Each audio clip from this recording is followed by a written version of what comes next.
ઓમ શ્રી પરમાત્મને નમઃ. શ્રીમદ્ ભગવદ્ ગીતા અધ્યાય છઠ્ઠો આત્મસંયમ યોગનો શ્લોક ક્રમાંક 39. એતન્મે સંશયં કૃષ્ણ છેત્તુમર્હસ્ય શેષતઃ ત્વદન્યः સંશયસ્યાસ્ય છેત્તા ન હ્યુપપદ્યતે.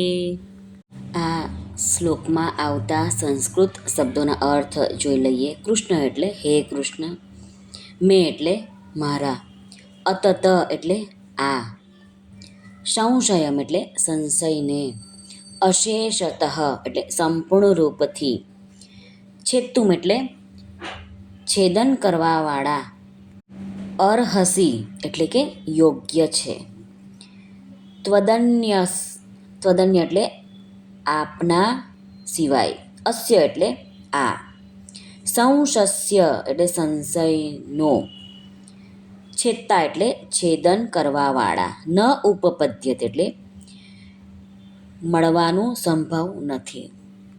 આ શ્લોકનો ગુજરાતી અર્થ જોઈ લઈએ તો અર્જુન ભગવાનને કહે છે, હે કૃષ્ણ, મારા આ સંશયને સંપૂર્ણ રૂપથી છેદન કરવા માટે આપ જ યોગ્ય છો, કારણ કે આપના સિવાય બીજું કોઈ પણ આ સંશયનું છેદન કરવાવાળું છે જ નહીં, સંભવ જ નથી.